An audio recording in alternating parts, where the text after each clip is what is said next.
Okay, good day guys. Ngayon tuturuan ko kayong magkabit ng preno. Ayan. So, kailangan natin is yung preno, cutter, at saka yung double adhesive. Ayan.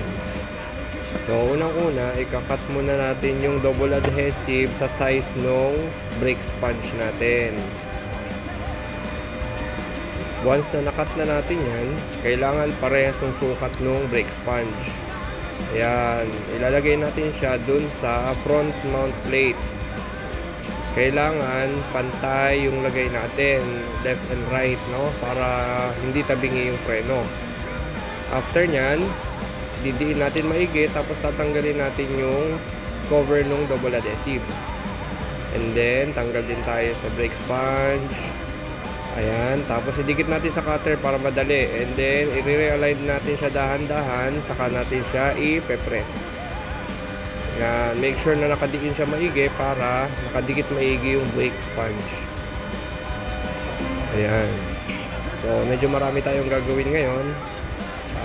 For preparation yan, para sa ating 20 serye na gaganapin bukas, Thursday. Ayan, so pangalawa, ikakat ko ulit.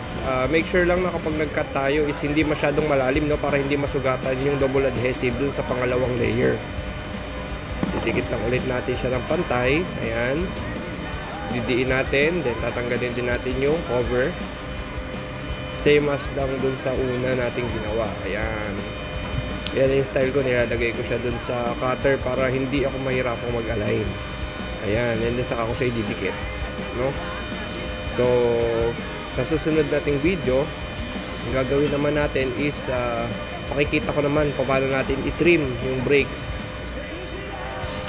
para dun sa layout para sa Thursday. Pakikita ko rin sa inyo kung anong degree yung gagamitin natin para dun sa brakes, no? So, iba-ibang degree ang tabas natin ng preno depending sa layout ng racetrack.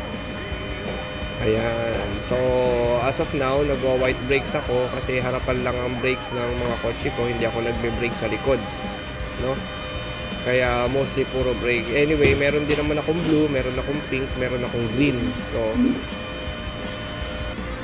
ayan. So, alas matatapos na tayo ngayon. Kakabit lang natin itong huling brake sponge. Ayan. And then, mamaya proceed naman tayo para sa ating susunod na video sa pagtatabas naman ng brake sponge sa brake trimmer, no? Dalawa na lang yung gagawin natin dito para ma-finish na natin yan. Ayan, so be careful lang sa cutter, matalas at mahirap mahiwa ang kamay, hindi tayo makakapaglaro ng maayos. Ayan, make sure na nakadikit. Ayan, at ang brake sponge. So, ganito ginawa ko dun sa brake sponge, guys, no? Kinat ko na siya lahat before natin i-start yung video para medyo mabilis, hindi na masyadong magtatagal yung ating video, no? Ayan, 1, 2, 3, 4, 5, 6 pang 7 na po yung ginagawa nating brake. At kakat na natin si double adhesive at tatanggalin natin siya. Ayan. So, sana nag-enjoy kayo guys sa ating video. At please subscribe and follow po ang ating page sa mga lahat na nakakapanood. At maraming salamat po sa lahat ng suporta.